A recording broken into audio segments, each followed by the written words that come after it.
So, the topic India Sri Lanka relationship.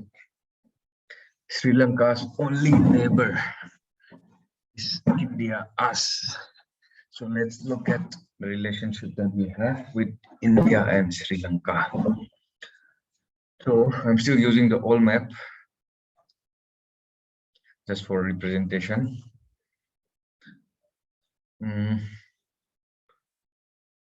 So this is relevant because it's particularly in news in recent past because of the presence or docking of the visitations of what is said to be a spy ship by Indian establishment in Hambantota port in Sri Lanka.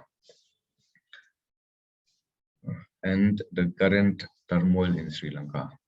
Aduna Sri Lanka se it is currently in news and hence important for us. So India and Sri Lanka relationship se karamba relationship no. And why do India need Sri Lanka and what is the interest of Sri Lanka with regards to India? And what has been the nature of engagement within these two countries? I'm seeing in a class in international relation, it is not only the two countries involved. There are always external factors and external forces at play. So and hence there is no exception here also. So India and Sri Lanka we see that we have a very close boundary with them, and perhaps we are the only, I think, country like neighbors of Sri Lanka. Amana, around this area, there is what we call the Monarch National Park, I think, Marine National Park. So you read up on that and then see what are the endangered species like found in this Marine National Park. So that's for prelims perspective, environment.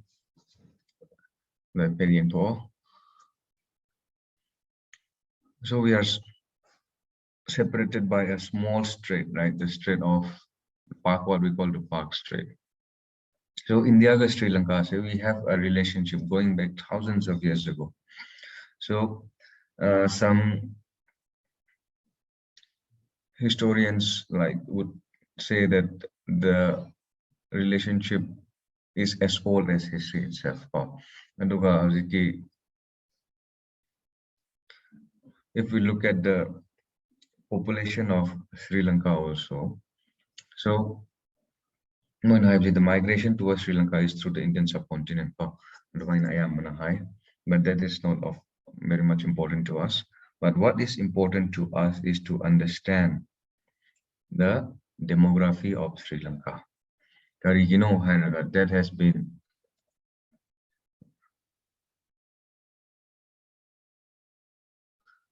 the point of contentions for Sri Lanka and India.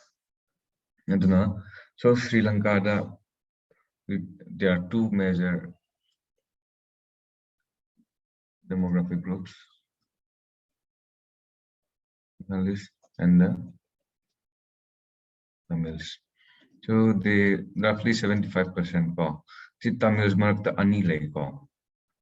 Sri Lanka Tamil, Indian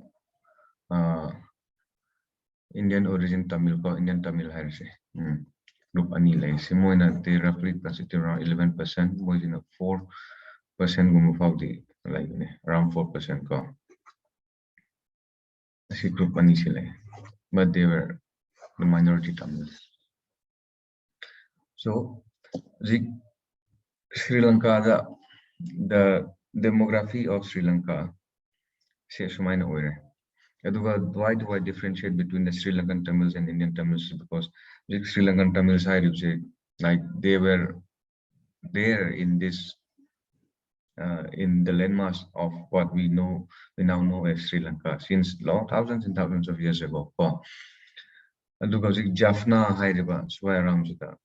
they even have a kingdom ruled by the Tamil population.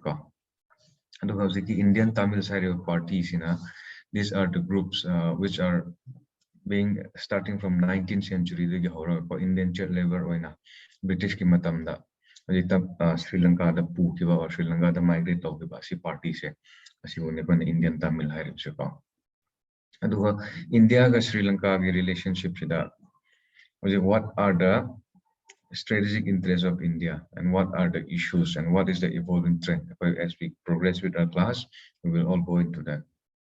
And history we know the relationship that we have with Sri Lanka, starting from the epics. As Ramayana Varida, Ravon Sita Purga Sri Lanka the Puba Adukumgiwari Mayam like Reka. And some Buddhism is side so we know that Buddhism comes to Sri Lanka from India, and then we know the history of how Asoka sent his 2 children to Sri Lanka to spread Buddhism. There has always been this linked cultural relationship between India and Sri Lanka, not only cultural relationship, but also a political engagement with them since ancient times, because Sri Lanka was in some phases in history come under kingdoms which are based in mainland India. And there was this continuous engagement and relationship between these two land masses. British Matamda, so both of these two countries were under the British. India got independence in 1947. Sri Lanka in 1948 when the most independent. So now keeping in mind the demography of Sri Lanka,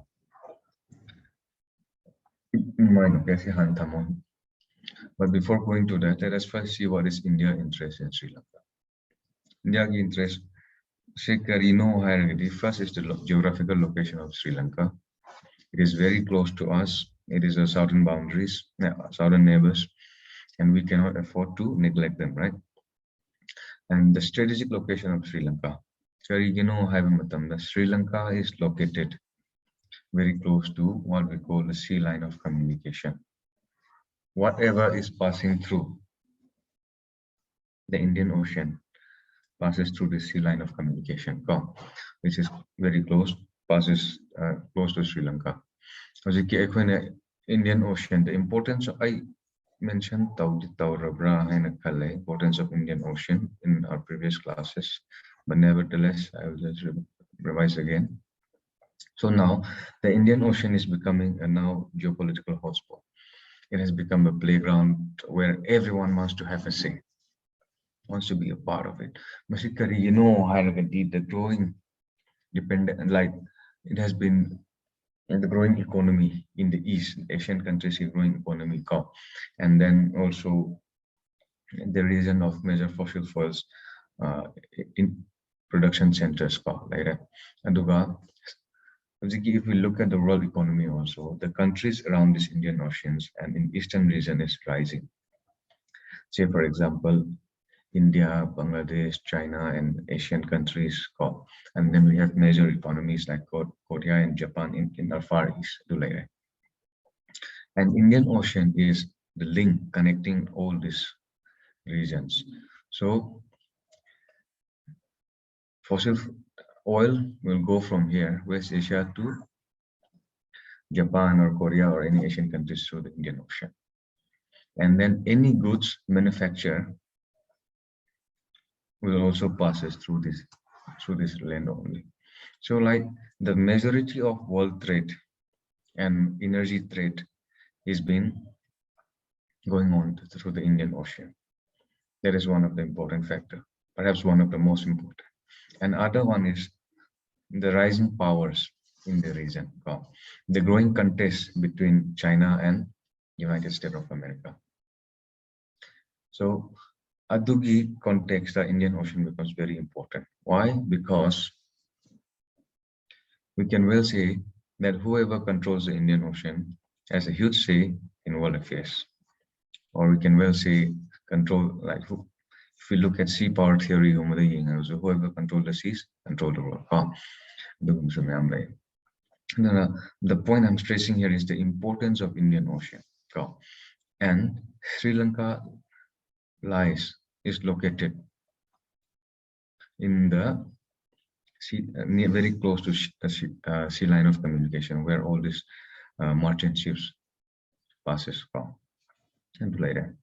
So, and we also know that India's majority of India trade is by sea, and we do not want external hegemonic influence to have undue influence in Sri Lanka, and like that.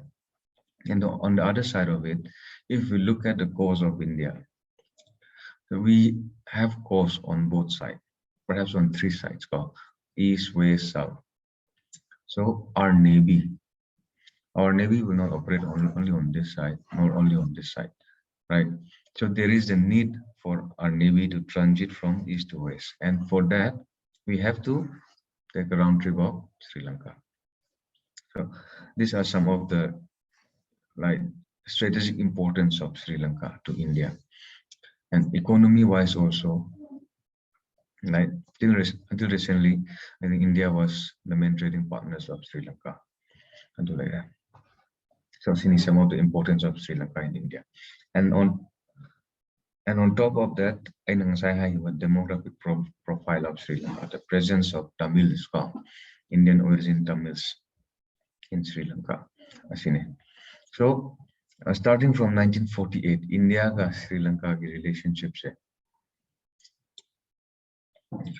strategic relationship to the strategic importance to the we can count a factor in the Chinese influence or influence of any other power for that matter, because India does not want any major power, no matter what the power it be, to have any undue hegemonic influence on any of its neighbors. So coming back to India and Sri Lanka relationship, starting from 1948, Karitawe haiba matamda hojiki demographic profile picture P here. So Sinhalese in the majority, the Tamils were the minorities. And then Tamil the shoe, Indian origin Tamil and then Sri Lankan Tamil. So 1948 in the 1970s, we kind of had a normal relationship, if not a very good relationship. There was not much of that, and we can well say we have a normal relationship, because Sri Lanka who non-aligned countries non-aligned country they have this economy also almost the same, state controlled economy and they are also third world countries, we are also third world countries so we are almost on the same page. But the issue with Sri Lanka that we have, or that Sri Lanka has with India during this phase, is mainly the issue of the Tamil issues. Sri Lanka is also one of those countries like Myanmar that we discussed before, which have this majority dominant polity have that in in the 1948 independence right? And from 1949 on, what we can say, since the independence of Sri Lanka, anti-Tamil policy have that adopted. So 1949 they stripped the Sri Lankan government under the United National Party stripped the Indian Tamil of their nationality, which include their voting rights. So stripped over, and then there is this issue of repatriation of this Indian Tamils into India. But the question is, what do the Indian Tamils want? And what is India's position? The Sri Lankan government want the Indian Tamils to be repatriated.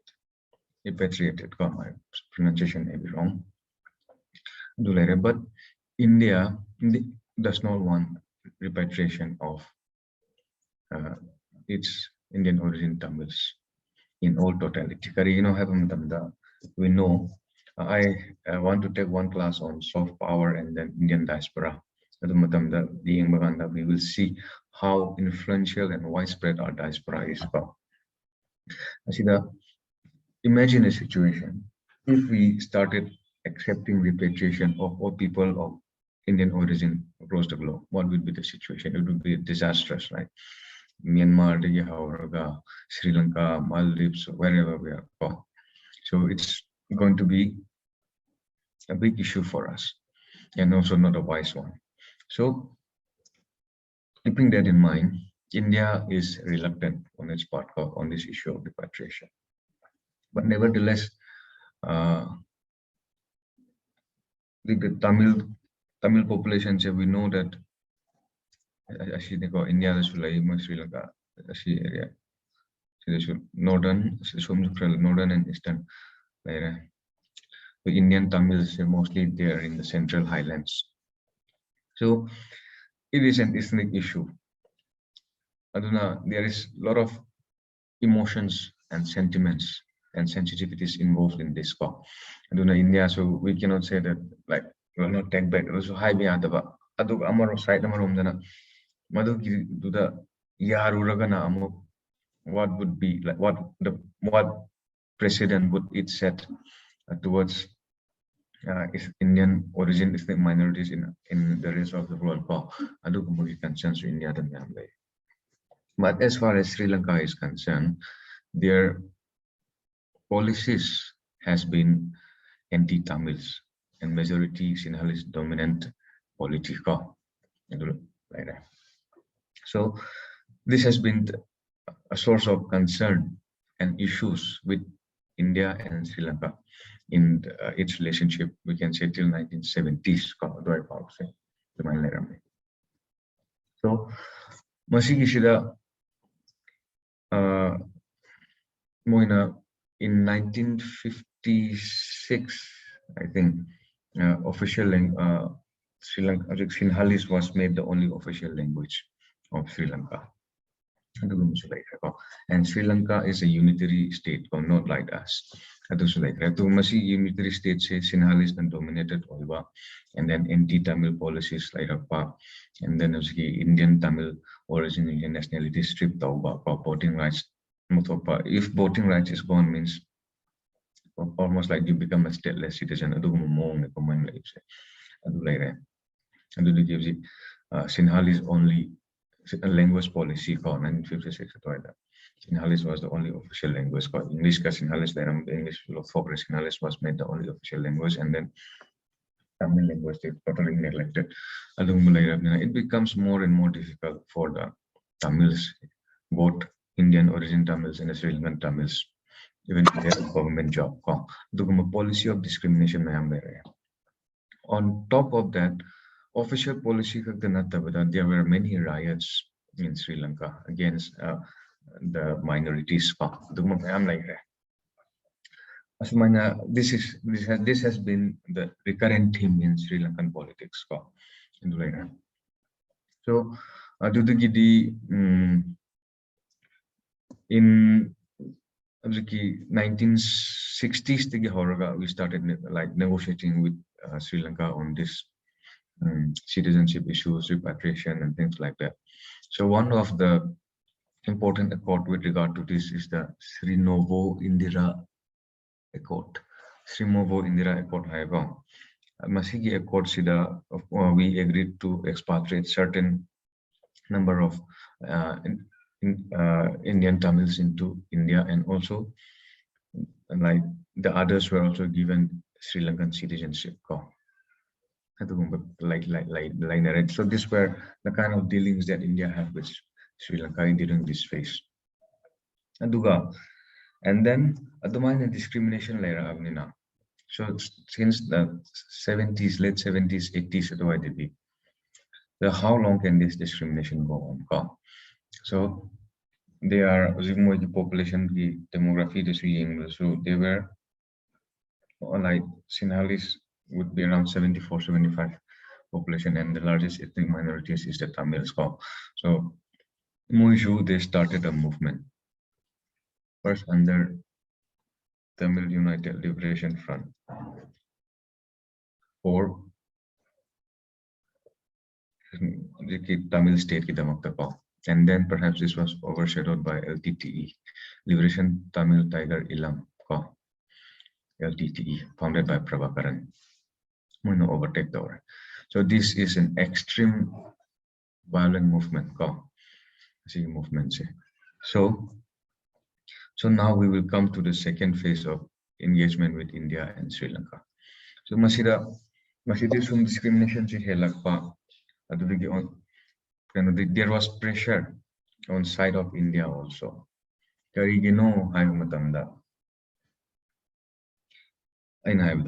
is this Tamil voters in India also, and then these are same people. The Tamil of Tamil Nadu and the Tamils of Sri Lanka, they are same people. So the government of India cannot ignore the plight of the Tamils in Sri Lanka because they are its people. And then the 1970s and the 80s, there was a LTTE movement, and Masidasu, and even before that, India was negotiating like with Sri Lanka. The Tamil issues resolved down about for treatment of Tamils. So Adumaku, like not much like concrete was coming forward and the issue keep on simmering. And with regards to formation of LTTE, so this is a common belief that if you find if you look into any books of India Sri Lanka relationships or any literature on this, then you will see that most of them says that LTTE is trained by India. More Indiana help Toraga, Indiana train Toraga, train Tokiva organization ni high Moise. But later on, we will list them as terrorist organization, and I'll come to that later on. And later. So Karigi Damakta India Namashi sponsored Ribono Havaganda. There are some suggestions saying that we supported this group in order to use as a bargaining chip in negotiating with Sri Lanka. Sri Lanka ga negotiate Matamda as a tool used on the India create high group of life. But forgetting why India created this LTTE, what is important is India helped LTTE and help those there was growing sentiment for the plight of Tamils in India, and there was this strong pressure from the side of Tamil Nadu towards New Delhi, the central government, to intervene, to look into the affairs and of the Tamils in Sri Lanka and to solve these Tamil issues. And Indian government cannot ignore this. LTTE movement, like I said, is a violent extreme movement. And then in this Tamil movement, there was also even from certain quarters call for sovereign Tamil nation, incorporating all this region. India, Tamil Nadu, Sri Lanka, Tamil Nadu, Sri Lanka, Tamil Moiki Tamil nation states same bagi call in certain quarters later and then the 1970s do I see that when Kangado Mukarino Haraga Sri Lanka policy is a home government form the presidential and Pangan Kalak Dugumba Moigi polity to Sumamita Bahore. The Moigi Han non-aligned group ne hiram in Sri Lanka se but Moigi foreign policy to United States Hena Til Toba Adumugi Mami Sri Lanka Bahore. So India was concerned actually because in spite of India's so like highlighting its concern to Sri Lanka. Sri Lanka was also negotiating with United States for a naval base in Sri Lanka. Around this time, India ka United States ka relationship pe it was a bad phase in India and United States of America relationship.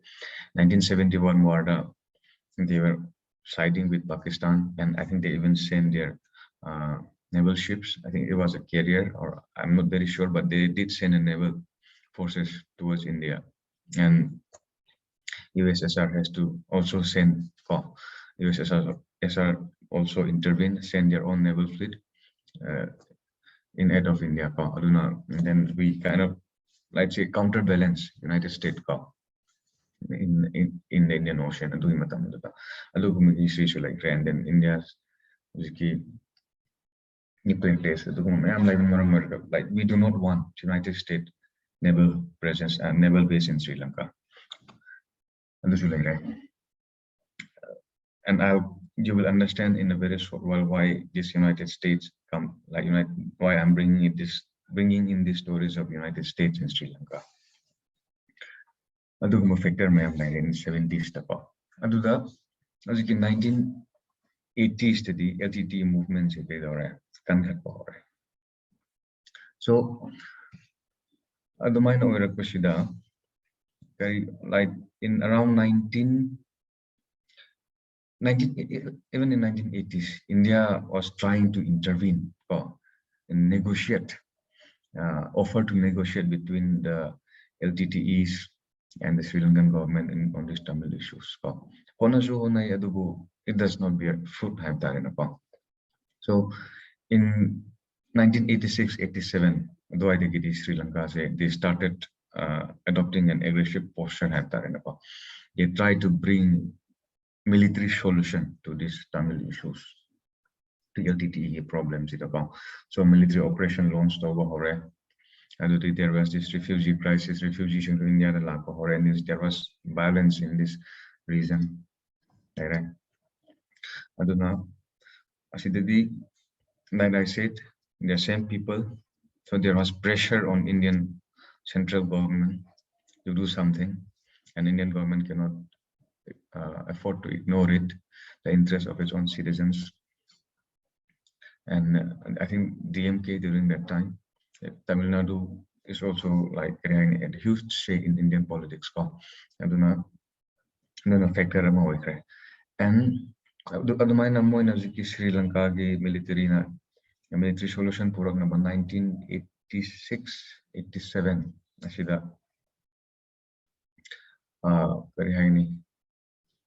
military intervention military solution purak na as Operation Chathabahore, and then there was this huge humanitarian crisis in Tamil region of Sri Lanka. At the moment, like the Indian government did something which I think is very important, like kind of showing what that we can do it, we are capable of.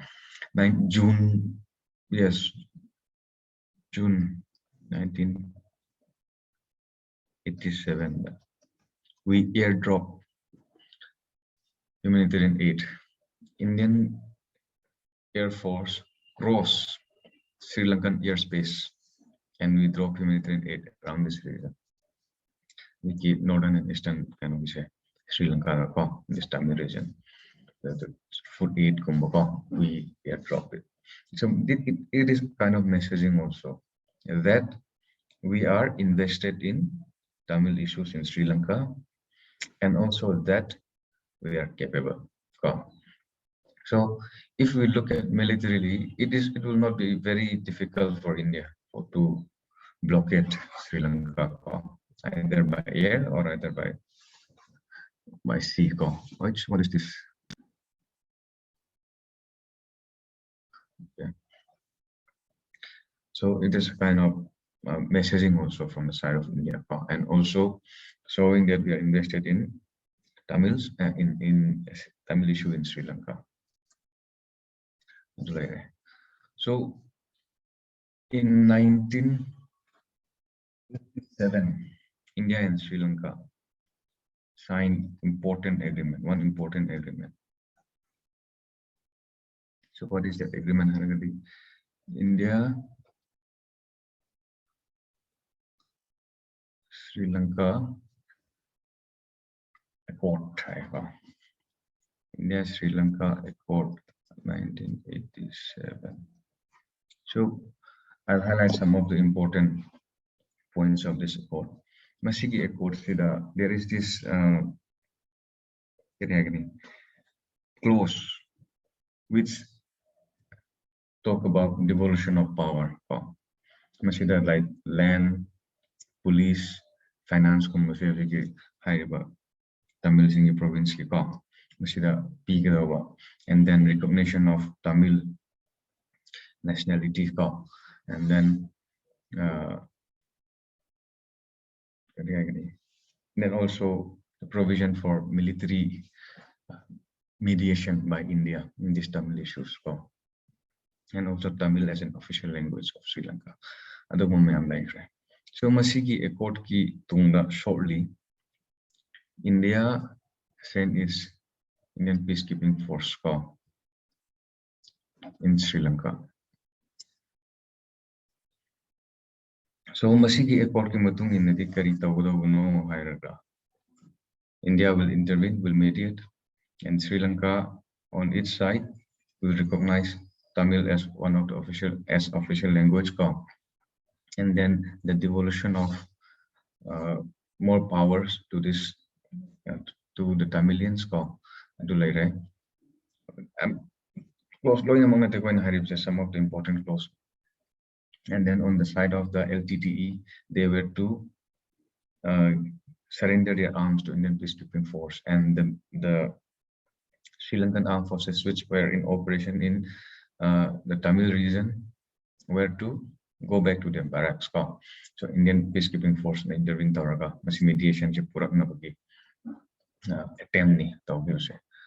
But what happened is, so madulak tringaida masigi accord ki matung ina Sri Lanka na 13 constitutional amendment signed moine pura moi constitution da pa the masigi constitution pura matung ina they 9 provincial councils established for this reason. But nasai hai kiba aziki land, police, finance masigi rom dedi kari haigani not given have that. And then there was question on the honesty and the intention of the Sri Lankan government towards fulfilling this India Sri Lanka Accord of 1987. The Sri Lanka side. And on the side of LTTE in the Kaidora, LTTE soon go back to fighting.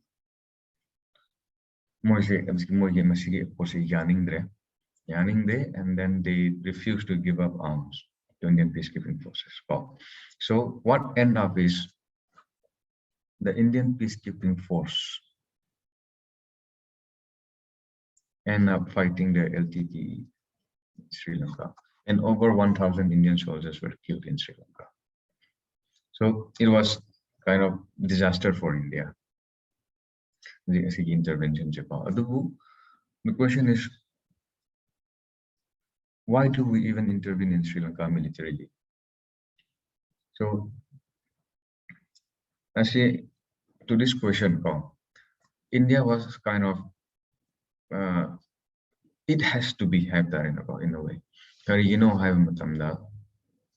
you can like the Tamil issues of Sri Lanka has become India's issue. It is not an international issue anymore. It has become a domestic issue. Why? Because the claims of some of the Tamil groups were also affecting the sovereignty and integrity of India, because there is talk of even a separate state of the Tamils, including Tamil Nadu of India. It has become an issue of India's national interest and India's sovereignty and integrity, one side. On the other side of it, Tamil issue say it has the plight of Tamil they kind of public support in Tamil Nadu and rest of the world, and also in other parts of India, the plight of the Tamils, and then the refugee issues. and then the pressure on the central government from the Tamil Nadu's regional political parties, the domestic issues, the foreign implications, and on the other side of it, like I said, masigi military intervention in the 1980s. Sri Lanka military intervention, where do these arms comes from? Then where do this military help for Sri Lankan forces comes from? Pakistan, Israel, China, to a certain extent. A top country में Sri Lanka da USA की factor जो बन गए को a top country में Sri Lanka da like presence of other countries in Sri Lanka ko, and then their growing relationship like that. So makoi में Maratha da India has to do something. So, and hence we can well say it necessitated intervention of India in Sri Lanka. But peacekeeping force or the nature of intervention, it's debatable, but it's a matter of history. If anything goes wrong, we have to learn from history. If anything good, we have to learn from history. So, Indian peacekeeping force, Sri Lanka intervened. And like I said, the situation turned so bad, we end up fighting LTTE. So imagine the dilemma here, the dichotomy in fact. On one side, the Indian government wants to solve the Tamil issues. And also we know that LTTE, perhaps in the beginning, was supported, trained by India. And now they're fighting LTTE in Sri Lanka. That's how things has done wrong for Indian peacekeeping force in Sri Lanka. It's like that. And so India peacekeeping force intervened. There was opposition from almost all sides. Indian peacekeeping force intervened in Sri Lanka. For what purpose? To bring solutions to the Tamil issues. That Tamilians think that Indian peacekeeping force was on their side, while the other groups, the Sinhalese groups, thinks that Indian peacekeeping force intervention in Sri Lanka is against the sovereignty and integrity of Sri Lanka. But to the dismay of the Tamils, what we see is that the force which they perceive to be on their side end up fighting the LTTE. And like I said, over thousands of Indian soldiers were also killed, martyred in Sri Lanka. So, and Sri Lanka, somewhere in early 90s, yes, late 80s or 90s, election also took place. And the first thing that the incoming Prime Minister did was call for withdrawal of Indian peacekeeping force from Sri Lanka. And India has to withdraw the peacekeeping force in 1990, I think, yes, 1990 or 91, somewhere around there. 90 was the withdrawal, India also withdrew in March 1990. And then LTTE did something like perhaps the biggest blunder in their movement. That is the assassination of Rajiv Gandhi in 1991. So, Anadi, what we see is there was huge support for the Tamil issues in India. Public sentiments were there, and then India was invested in Tamil issues. But with the assassination of Rajiv Gandhi by the LTTE, so the support for LTTE or like the Tamil issues kind of a gap between India and the Tamil issues. And then this civil war goes on, goes on in Sri Lanka, and then 2005 to 2009, within this time, like the Sri Lankan government launched a massive operation in this region, and in 2009, the founder of LTTE, Mr. Prabhakaran, was killed. And you can well say, as it stands today, the LTTE is dead. As it stands now. But the ideology and the demand and the concerns of the Tamil people, that's a different story. The plight of Tamils, the issue of the Tamils remains the same. But of course, now efforts were being made in Sri Lanka to improve the Tamil issues and to rebuild their country. So this is how India has been engaging with Sri Lanka with regards to the Tamil issues. So post Prabhakaran Hato Prabhitunda. So in 2012 and 2013, so there was issue, like a lot of accusations of human rights violations and excesses on the side of the Sri Lankan military in its operation in the Tamil region against the LTTE. I don't know, United Nations Human Rights Council, the votes after votes against Sri Lanka that way. And India also in 2012 and 13 voted against Sri Lanka in the United Nations Human Rights Council. As a reference, like mentioned Mali, mainly because of pressure from Tamil Nadu on the central government. I think during that time it was the UPA government, and these parties from Tamil Nadu was also part of the UPA government. The regional parties of Tamil Nadu was also part of the UPA government, and the domestic calculations influencing India votes in United Nations Security Council against Sri Lanka. It kind of put off Sri Lanka in a way. So, India na peacekeeping force withdraw to what is the nature of India engagement with Sri Lanka? India continued to engage with Sri Lanka, of course, but kind of hands-off attitude. But from this 2009 onwards, what we see is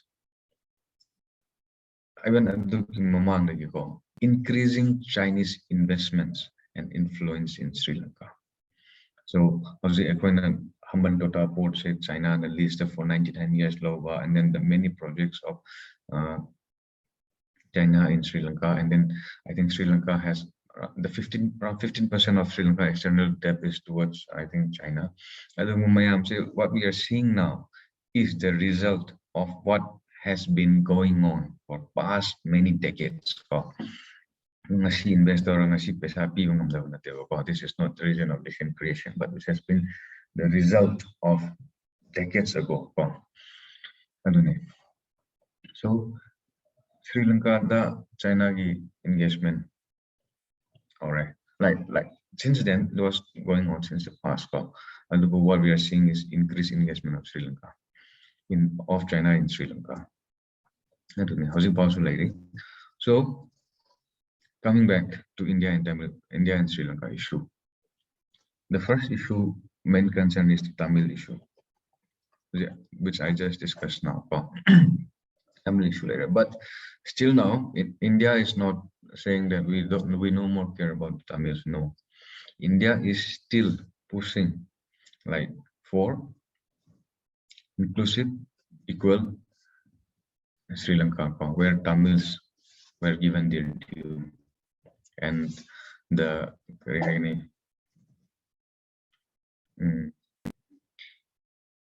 more effective implementations of 13th Amendment. India is pushing for it, and also India is also actively engaging with Sri Lanka with reconstruction of these Tamil regions and also many other projects. But how's the key scenario? India, Tamil, Sri Lanka, say, how are we dealing with one another? This is that the trend and then the future implications that I'll come in a short while. So issue the Tamil first, like this issue dominated India's relationship with Sri Lanka, like for major part of our relationship with them. But the strategic interest of India with Sri Lanka that I said before in the beginning of the class, that remains. And the other issue is the fishermen issue. So if you are following the news, you will see very often that Indian fishermen are killed by Sri Lankan Navy or Indian fishermen arrested by Sri Lankan Navy, and then sometimes Indian fishermen released from Sri Lanka and all of that. So, masida karino haraga, India ga Sri Lanka gi maritime boundaries, it's very narrow.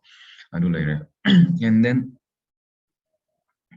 so masigi boundaries, of course, there were maritime boundary demarcations agreement between India and Sri Lanka. I'm clear with the side. Indian fishermen goes to Sri Lanka, Sri Lankan water. Most of them, the Sri Lankan side, the Indian side, it's very rare, no, not common. The Indian fishermen, Sri Lankan side, with the kind of almost a recurring theme. There are reasons for that. So in 1974, around 74, in the 70s, in agreement between India and Sri Lanka, see the Kachathivu Island and island Kachathivu Island. So masigi island issue of money. So this and I spelling sila lambi ko Kachathivu. These are interrelated. The Kachathivu Islands, it was historically part of India, but the British India these were these two land masses become under one ruler, the colonial master, British and then British side of administration the Thambikre. So there was this dispute on this Kachathivu Island as to where does like the ownership of Kachathivu Island. So during the Indira Gandhi government, it was given to Sri Lankan government, but there was objections on the side of the Tamil Nadu government. So there was this issue saying that this island was given to Sri Lanka without consultation with the Tamil Nadu government. Keeping that aside, so there was lack of clarity with regards to the access of Indian fishermen to Kachathivu Island. What Indian fishermen, they used to go to this small island to dry their nets, to dock, and all of that. But the fishing rights here, it's still an issue. India's position is that India has no fishing rights with regards to Kachathivu Island. But Tamil Nadu and the fishermen say something, so it's still an issue. The fishermen issue, which is one of the things, important aspects, why the Sri Lankan fishermen cross hardly to Indian side and Indian fishermen is crossing more to the Sri Lankan side. We can really say the fishing industry in India is more developed. Reasons, if you look at the region around here, these are the regions which has been for most part of its history being the Tamil movement is somewhere around the LTT movement or Kanari movement or so around this region. So like very violent history have that in and then unstable history like the fishing industry in this region is less developed than the fishing industry in India. So the kind of boats and the technique used kind of more primitive as compared to Indian fishermen. Indian fishermen, they use what we call a trawler. Fishing techniques, so it says that Indian fishermen are catching all their fishes from their waters. This is the accusation from the side of the fishermen from the Sri Lankan side. And then fish stocks are also depleting in Indian side, because like I said, fishing industry more developed as compared to the other. So Indian fishermen has to cross to the other side to catch fish. But with regard to this, there are joint working groups between the two countries for better dealing with these fishermen issues, humanitarian treatment of these fishermen and all of that. So, but from time to time, this is like a kind of regular phenomenon, arrests of Indian fishermen, and when it goes to the extreme, killing of Indian fishermen by the Sri Lankan Navy is called. So first, these are some of the issues that we have with Sri Lanka. But the current and also the emerging trend of India and Sri Lanka is we cannot change the geography. Geography is destiny. We cannot change the geography. Sri Lanka cannot avoid India. India cannot avoid China. India cannot avoid Sri Lanka. So, and with the growing importance of Indian Ocean, so and the debt trap, Chinese debt trap in Sri Lanka and Chinese influence in Sri Lanka is important, like kind of growing concern for India. Because in recent news, I think it was past at least 4 or 5 months, somewhere around in June and August, do I remember? Hambantota Port will be somewhere around here. Colombo Port will be somewhere around here. And the last thing, one more important thing: why India is important in the port, in development of ports in Sri Lanka. And also, in other words, why is Sri Lanka important to India? Transshipment, logistic. Transshipment. Around India, the transshipment, transshipment in India largely depend on Sri Lanka. Transshipment is suppose a goods is going from South Africa to India. Example call South Africa to India, but India, if there is no direct liner between these two countries, ship from Sri Lanka will go, South Africa will go to Sri Lanka, Colombo port, and then the container will be shifted to other vessels, and then it will go to ports of India, transshipment. Or India ki ports mein amdi ki lakwa, which may say, if there is no direct liner from India to Sri Lanka, Australia, New Zealand, Maldives, or wherever any country go, it will come to Sri Lanka,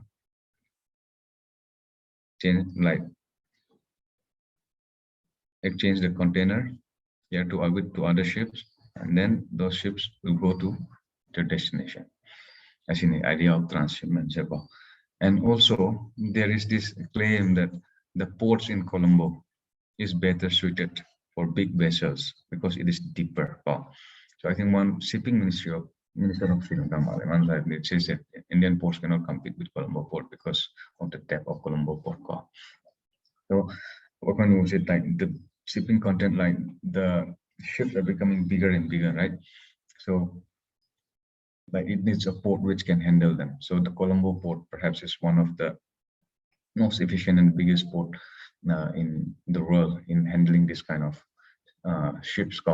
So like it is, some estimate puts around 50 to 60%, even more than that, of India's transshipment is handled by Sri Lanka Colombo port. Yeah, so the importance of Sri Lanka to India and vice versa. So Sri Lanka is also earning revenue from this transshipment, right? So Indian government is trying to develop ports.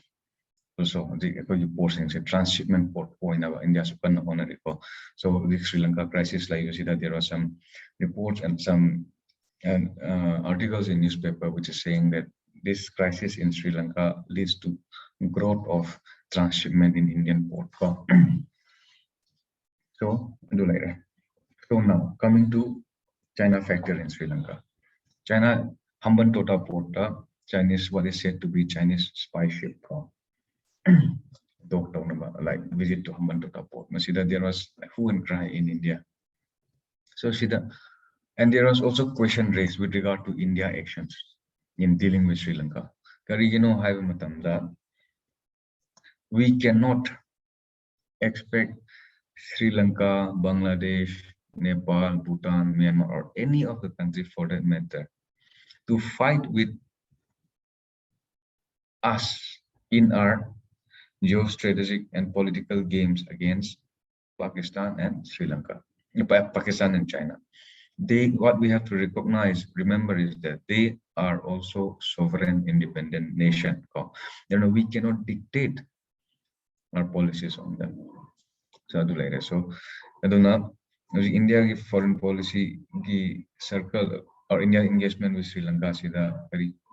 So we have even during the times in the early days since independence, especially with regard to Tamil issues, the India and the public platform, the Sri Lanka issues, Nainaba Gumba, the Sri Lankan policies in so like it's like it has come down a bit we can say that because it is very bad. And then it put Sri Lanka in tight spot also. It will give the impression that India is dictating Sri Lanka. Aduna, whatever you want to do, what you can do in closed door, why do you do in open door? Why do you give the impression that you're dictating on others? And then Sri Lanka, like you said, there are many political parties. So it's a kind of giving fodder to anti-India sentiments or like fodder for political mileage and political electioneering tools in the hands of this like certain groups in Sri Lanka. So India did not want Chinese naval presence in Mantota or for that matter in any other port. India missile technologies, most of them, and satellite launch on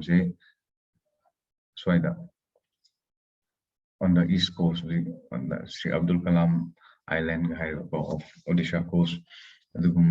We test our missile systems, we launch our satellites from around here. Aduna, missile technology, yes, accuracy, monitor never ship movement. It is like harmful for us, like for our interests, for our security, defense, and also other interests. And India did not want Chinese naval presence in Sri Lanka and also undue influence of any other country in Sri Lanka because unstable Sri Lanka is bad for India. And also most importantly, Sri Lanka location in international sea line of international sea lane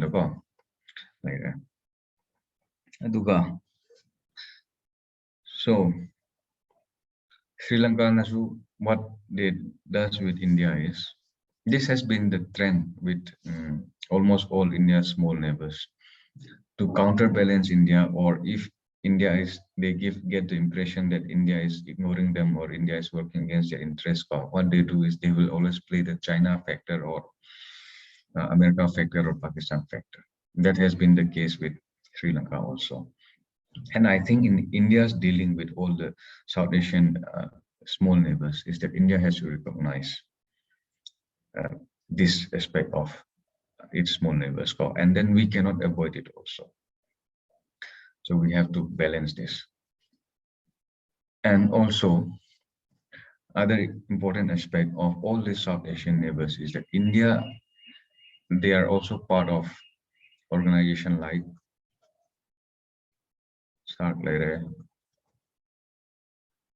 organization, they are part of it. And India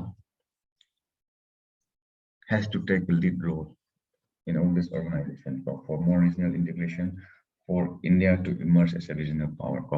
And for that, they need bilateral engagement. And it is surprising that I think Prime Minister Narendra Modi visit to Sri Lanka was in 2015. Prime